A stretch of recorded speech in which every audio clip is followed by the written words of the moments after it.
Again, welcome into the VolReport.com podcast. I am Tyler Mansfield, joined alongside VolReport.com football beat reporter Noah Taylor. We've been hiding for the last couple of weeks. We've had our Checkerboard Chatter show launch. We've been putting out content, but no podcast lately. So you know what? Back on this week. It's a big week, Kentucky week. We thought we'd hop back on, make it more consistent. So this Wednesday, probably every Wednesday, kind of a midweek deal. We'll do at least one podcast. Might start doing more. But our show with Tyler Ivins will be going Monday, Wednesday, Friday, once we're all situated.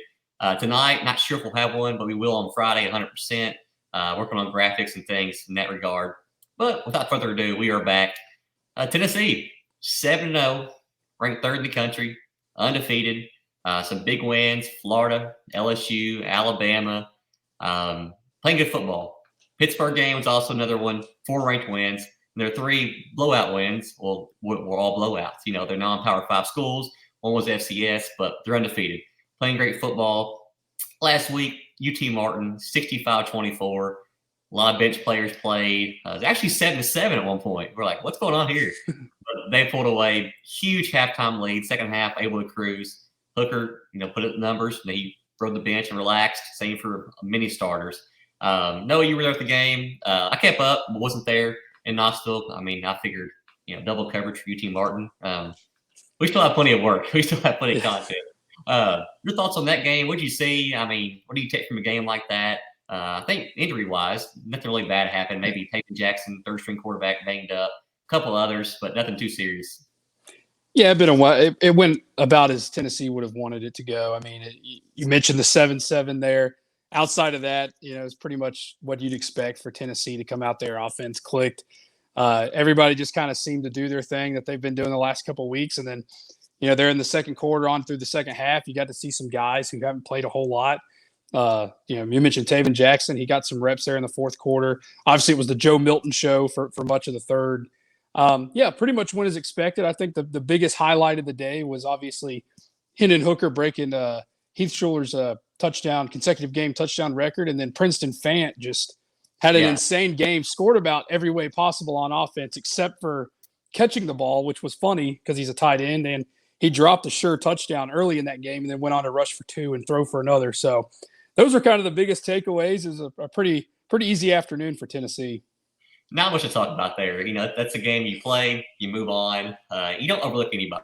But after you play Alabama, and then you take a UT Martin team before Kentucky, it's one of those games where it's like, let's get done, let's get in, take care of business, and move on. That's what Tennessee did. 7-0. We didn't think this would happen. They went 7-6 last year.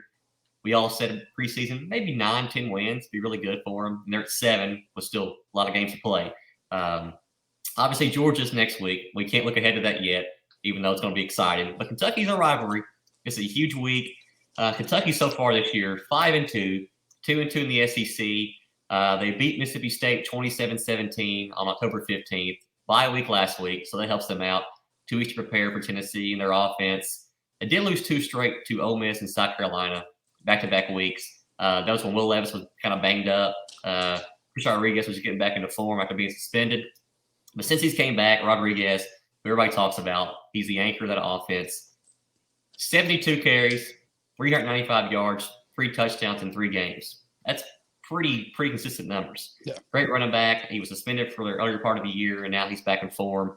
And he will be the guy they look to move the ball with on Saturday. Tennessee is great at stopping the run, but C-Rod's a different kind of player. They will be tested. Front 7 will be tested.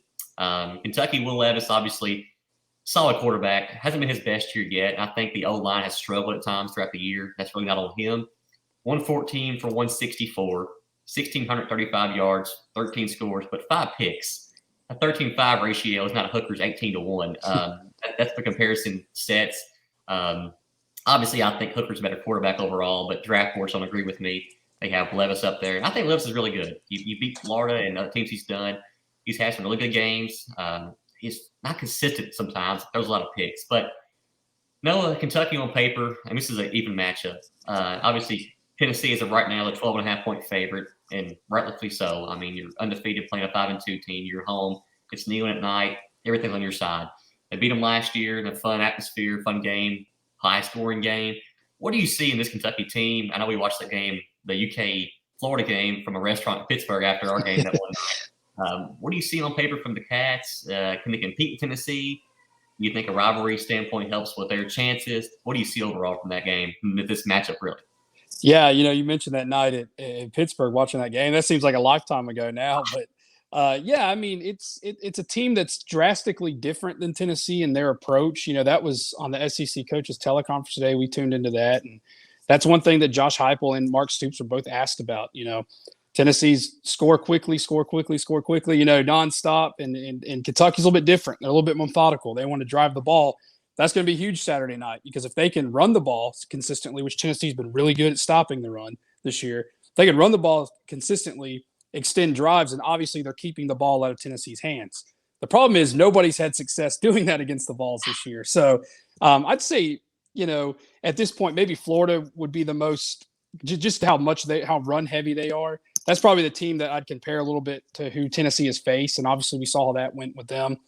If it gets into a game where Tennessee or where Kentucky has to match Tennessee score for score, like every other game has been for the Vols, I just don't see it happening. You mentioned Will Levis with the interceptions there.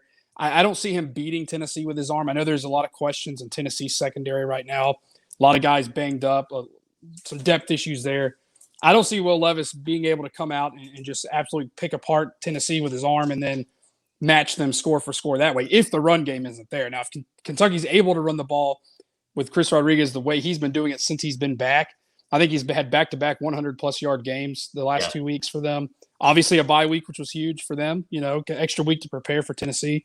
If he's able to run the ball, then it is. It's going to be a very interesting game in that regard. But, yeah, this is probably be their biggest test defensively to this point as far as facing a team that's just completely different. Yeah, like playing Alabama, Bryce Young, I mean, they got to him almost every time, but he scrambled to do a spin move, throw it 40 yards. Like, that was a high-scoring game, back and forth. Like you said, I don't think UK can match Tennessee's consistency offensively. If Hooker scores, 7 here, there's 14, there's 17, 24, 27. Like, they can't answer those every single time, I don't think. I think Tennessee's defense can do enough against UK's offense to help them in that regard. And same thing for UK. I think their defense can do some things differently. Maybe, I don't even know how you explain it, but like Hooker and Hyatt in the passing game not going to be stopped. I mean, you can't really stop that.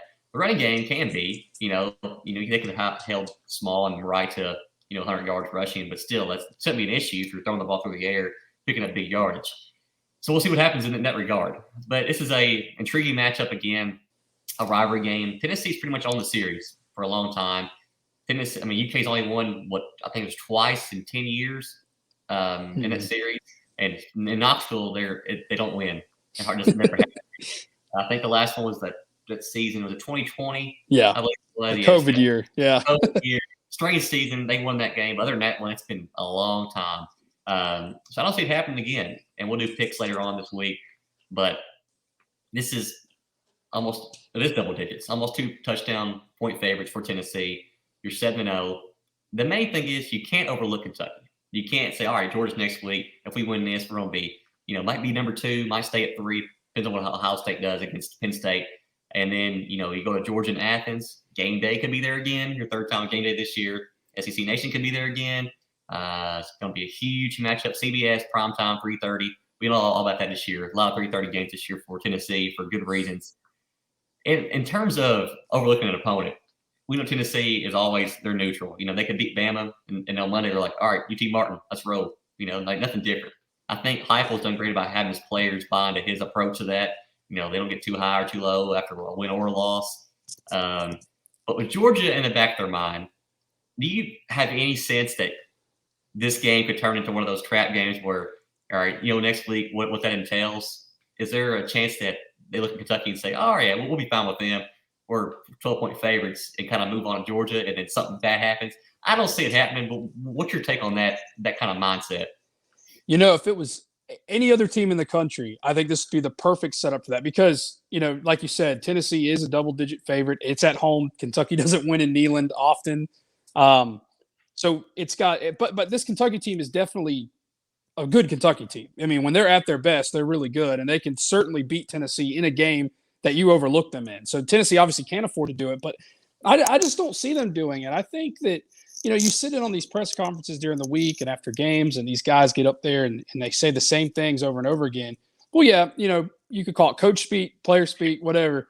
I believe these guys. I believe that they look at Florida the same way. I believe they look at Alabama the same way, LSU the same way, and I believe that because they play like it. I mean, they're consistent in what they do, and Heupel preaches about it constantly. And like I said, chalk it up to just a coach, saying what coaches say during the week. But I believe what he says. I think that these guys prepare the same way. I think that's why they're undefeated right now. I think that's why they've beaten teams like Florida and LSU and Pittsburgh.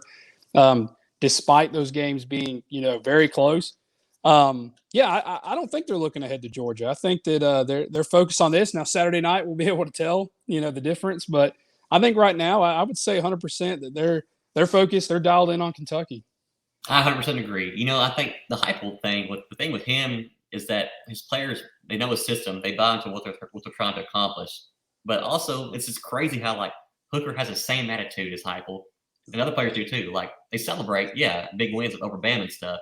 They're they just stay neutral. I don't see teams do that, they can coach speak all they want, but they actually live it. They actually do it, Heupel, dude never smiles, I don't think. He's happy, obviously. I'll be happy. He's 7-0 with his second year with his team. But I mean, he just seems like he gets too low about anything. That's probably a good thing. But speaking of Tennessee, talking about their success this year, Hendon Hooker and Jalen Hyatt, I think they have become one of, if not the top offensive duos in the country. Let me tell you why. Past 2 games alone, Hendon Hooker, 661 yards, 8 touchdowns. Jalen Hyatt has caught 7 of those passes for 381 yards of his own. That's insane. We knew Hyatt would be good this year. Noah has a story on our site, ballreport.com, about Hyatt last spring. Want to go out on a play and rest, but Kelsey Pope made him stay in, and now look at him. He's lighting the scoreboard up. He's been great the last couple of weeks in the season as a whole. Obviously, Cedric Tillman will touch on him in a minute. He's still out, so in his absence, you've had Brew McCoy step up, Jalen Hyatt, Ramel Keaton. Hendon Hooker and Jalen Hyatt have this bond on the field. It's clear. I mean, Hooker knows where he's going, what routes he's running. He finds them quickly and accurately. What have you seen out of that duo so far? How good are they? And do you agree with me when I say that they're one of the best duos in the country?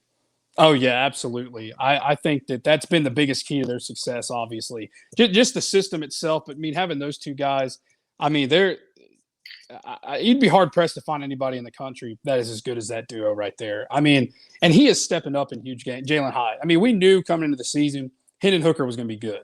All right, we got a good sample size of him last year. We knew he was a playmaker. We knew that he was really changing this team. Jalen Hyatt was a little bit of a different story. It's like you mentioned with the story that we have on the site right now that Kelsey Pope talked about yesterday. I remember the 2020 season when Jalen Hyatt came in, and there wasn't a whole lot going good for that Tennessee offense. But Jalen Hyatt was he was a bright spot there. He made plays. He came up with some pretty big catches as a freshman there. And then last year had a lot of hype coming in. They thought, in this offense, he was going to do really well. Kind of lost his place there in that depth chart, and kind of had some problems dropping the ball. And when his number was called, he wasn't coming up big. Man, his story's just been unbelievable. It's just really, it's like almost like the story of Tennessee football, right? I mean, he's done such a phenomenal job in this offense. He's clicking. He's playing as good as anybody, and he's doing it. It's not like he's the only good receiver in this offense. You mentioned what Brew McCoy's done, what Ramel Keaton's done. Obviously, they're not putting up the numbers that Jalen Hyatt is, but they're guys that are getting called on because obviously defenses are going to dial into a guy like Jalen Hyatt. And that's going to open up some more things for guys like Ramel Keaton and Brew McCoy, who've proven to be pretty consistent when you throw the ball their way. It's just an unbelievable story. It's really fun to see how his trajectory, where he was at and where he's at now. One of the top receivers in the country, and having a guy like Hendon Hooker throwing you the ball, man, just the trust those 2 guys have is just that in itself is amazing to me. It's so obvious the connection they have on and off the field. I think Jalen Hyatt said a few weeks ago that he wants to play well for Hendon Hooker. He wants to score touchdowns for Hendon Hooker because their relationship means that much. I think that in and of itself is the biggest story between those 2 for their success. I think that's why, is because of that relationship. And I wrote a story this week too. It's all about Hooker praising Jalen Hyatt and what he's done so far. And he talked about how They met at Virginia Tech. Hooker was there as a quarterback, and Hyatt was committed there.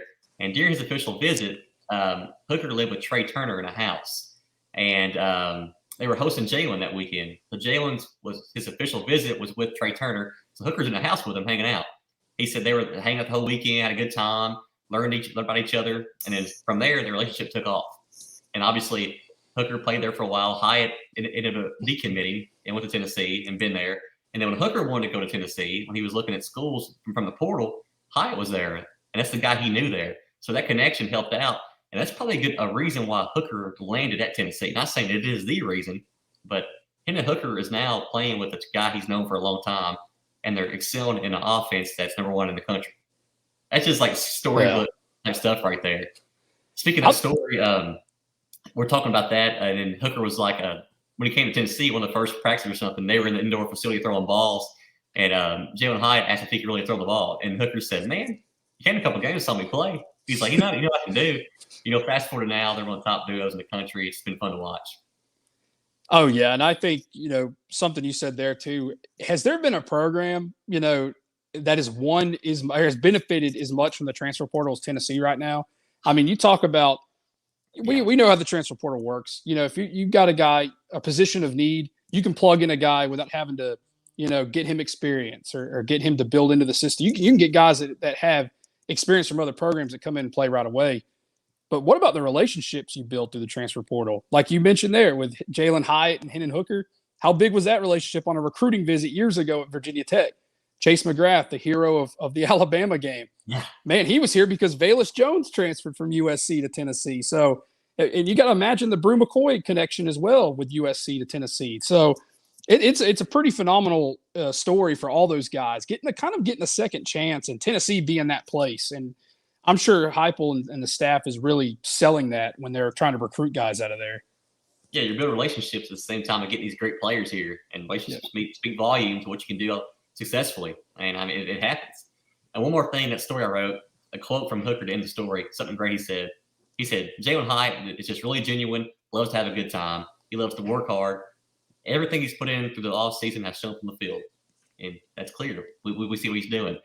And Hyatt's last 6 quarters, obviously, almost 400 yards and 7 scores. In just 6 quarters. Didn't play 2 full games. 6 quarters. With that said, he has now recorded 8 40-plus yard receiving plays this year and 9 receiving touchdowns at 20-plus yards. That's just mind-boggling. Great player. He's having a great year. He continue to be fun to watch. They'll need him big time this weekend. Hooker and Hyatt's connection, move the ball against Kentucky, put points up early, start fast, and go from there and see what happens. But speaking of wide receivers, Cedric Tillman, we mentioned him. He has not played since September 17th against Akron. Obviously, left ankle injury there. He had tightrope surgery, whatever the heck tightrope surgery is. Never heard of it until this year, but I've learned some things about it. Apparently, it's just a quicker surgery. It's not as invasive, and then you're able to get back on the field and do what you want to do quicker. But it's been 6 weeks, 6 games, and he's still not played yet. You ask Heupel every week, usually twice a week, 3 times a week, how's he doing? Oh, we'll see how he does it throughout the week. See on Friday what happens. That's what happens. And obviously he's not played yet. We're not sure if he'll play this weekend. So how soon do you think he can get back? Like we all keep saying, it could be next week. I thought UK would be the 100% week. UT Martin, the extra week for him, get him back Saturday. And he could still play Saturday. Maybe hold it in, and then Saturday game time, if he is playing, he's warming up. That could definitely happen. Do you think he plays Saturday? Do you think it's later? How soon do you think he's back on the field? And when he does come back, what happens then? Does he become number 1 right away? Is Hyatt still the main guy? I mean, obviously they'll line up together, but will he get his targets back? Like, there's a lot of things to work out there for sure. Yeah, it's funny. I think that what's kind of helped with maybe the coaching staff's urgency to put. Obviously, they want to put him back out there. I mean, he's a good player. He's a great player, and they want to have him out there in that system just to add to all the weapons they already have. But what's I think really helped in making sure that he's 100% is just how this receiving room has stepped up in his place. I think that's kind of helped the coaching staff say, hey, we can afford to wait now. This week, I read it was a 4 to 6 week recovery. I didn't expect to see him last week, obviously with UT Martin. Thought maybe there was a chance against Alabama. like you mentioned, Heupel's been pretty, he's remained consistent in his response, which really hasn't been an answer other than, he's looking good at practice and he's progressing and he's doing this, doing everything he needs to. I'd say if I had to bet, I'd probably put him out there this week. Maybe not. He probably won't start the game and he may not play a whole lot, but I think it'd be a really good game because it's a good opponent. It's a ranked team. It's a rivalry game. It's a win that you really need.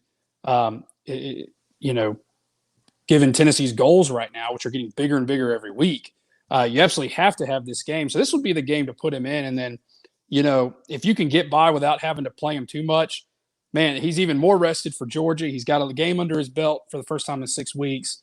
Then he goes to Georgia and he's ready to go. So I think that this would be if they're going to put him in, this would be the game to at least get him out there and see what we can do. But man, they've got to feel really good about how their receivers have stepped up in his absence. You got Cedric Tillman back to that mix with the guys who have been crazily good, like you just said. Jalen Hyatt, Ramel Keaton's been big plays. Look back to the Bama game. I mean, Hooker led that drive, obviously, but boom, 2 big catches. Reed McCoy, Ramel Keaton moved the ball field goal range. Chip McCrack kicked the game-winning field goal, and a story that we'll forget anytime soon. So we'll see if Tillman plays. It's UK week, Saturday night, Neyland at night, 7 p.m. Eastern Time, ESPN. Vols are a 12.5-point favorite. ESPN FPI gives the Vols a 82.9% chance to win. Heavy favorites, but still, you can't overlook Kentucky. It's a rivalry game. Be a sold-out crowd again, electric atmosphere. That'd be a super fun, great environment. We'll see what happens. But after that week, it's Georgia, but for now, it's Kentucky still. Make sure to follow us on VolReport.com for all your game week coverage. We've got preview stories coming out, enterprise stories. This podcast is coming out very soon after I hit publish. So it'll be out soon today. While you're listening to this, just know that it's for you. Everything we do is for you on our site, subscribers, and those who just checked us out for the first time. Happy to have you on board. Give us a chance. Give us a shot. Follow us on Twitter at Tennessee Rivals. Noah Taylor is at by Noah Taylor. I am at Team Mansfield Media. Make some new staff hires. We've had a few people that have went to different places, but we have recruiting still coming out, game coverage, team coverage. Hoop season starts very soon. Friday night, we play Gonzaga, an exhibition game at the Comerica Center in Frisco, Texas. We'll have a couple stories on that, I'm sure, coming out. It's UK week. Follow along with our coverage, and we'll see you next week.